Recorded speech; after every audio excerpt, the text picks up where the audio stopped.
शुरू करो। माननीय अध्यक्ष जी, उत्तर सभा पटल पर रख दिया गया है। धन्यवाद अध्यक्ष महोदय। मैं आपके माध्यम से मंत्री जी से जानना चाहती हूँ, जो प्रधानमंत्री फसल बीमा योजना जो हमारे प्रधानमंत्री जी ने किसानों के हित के लिए बनाई है, लेकिन महाराष्ट्र में पिछले 2 साल से अभी तक किसानों को इसका फ़ायदा नहीं हुआ है।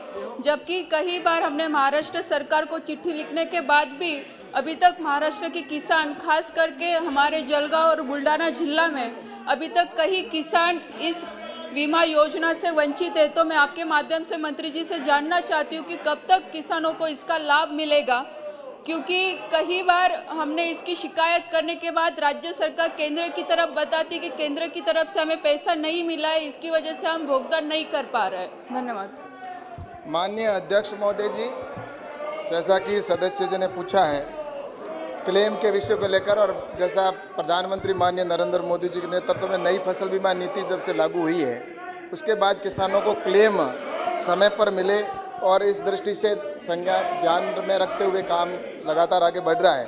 और रही महाराष्ट्र की बात, तो महाराष्ट्र के अंदर भी जैसा कि अभी जो राज्य से जो अंश आना है 2020-21 का, वह राज्य अंश के रूप में 203 करोड़ रुपए हैं। वो जब भारत सरकार के पास में आ जाएंगे तो उसके बाद में भारत सरकार है वो रिलीज़ कर देगी। और दूसरा, जो अभी जो कुछ नुकसान हुआ है और उसका आकलन है, वो राज्य सरकार और कंपनी के माध्यम से वहाँ पर संयुक्त टीम के माध्यम से आकलन किया जा रहा है। और वो आकलन जैसे ही आएगा तो आते ही उसका मुआवजा होगा वो निश्चित रूप से मैं सदस्य जी को कहूँगा कि वो अवेलेबल हो जाएगा। और कुल मिलाकर विषय है कि अभी जो वहाँ पर पेंडिंग है वो राज्य सरकार का अंश जो बाकी है वो आते ही भारत सरकार है वो महाराष्ट्र के जो किसान हैं उनको क्लेम उपलब्ध करवा दिया जाएगा। राव जाधव सेकंड क्वेश्चन पूछना चाहते हैं माननीय सर। हाँ सर, इसमें जब भी बीमा निकाला जाता है तो कंपनी को बैंक की तरफ से डेटा दिया जाता है। कई बार बैंक इसमें डेटा देते वक्त कई बार गलतियां करती है और इसका नुकसान किसानों को भोगना पड़ता है। तो मैं आपके माध्यम से मंत्री जी से पूछना चाहती हूँ कि अगर ऐसे वक्त में अगर बैंक गलती करती है तो इसके ऊपर हम क्या कार्रवाई कर सकते हैं?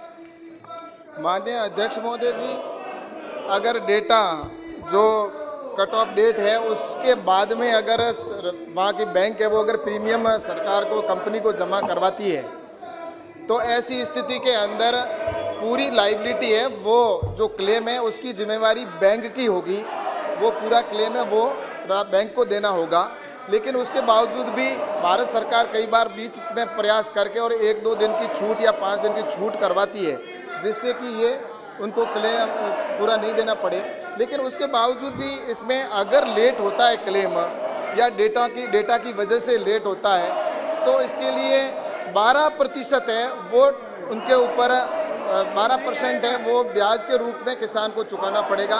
और अगर राज्य सरकार इसमें देरी करती है तो राज्य सरकार को भी यही है कि उसको भी 3 माह के बाद में अगर करते हैं तो 12% उसके ऊपर ब्याज सहित उनको किसानों को क्लेम दिया जाता है। तो अगर बैंक भी अगर गलती करेगी या बैंक के डेटा की अगर कमी रहेगी तो इसके लिए किसान को परेशान होने की ज़रूरत नहीं है। किसान को पूरा क्लेम मिलेगा। और बैंक अगर डेटा नहीं अवेलेबल कराएगा तो भी बैंक को पूरा जो क्लेम की राशि है वो किसान को देनी पड़ेगी। इसलिए किसानों के लिए विशेष जो नई गाइडलाइन बनी, जैसे प्रधानमंत्री जी के नेतृत्व में जो नई फसल बीमा नीति लागू की है, उसमें किसानों को विशेष तौर से उसमें सिक्योर रखा है कि किसान को किसी प्रकार का नुकसान नहीं सहन करना पड़े।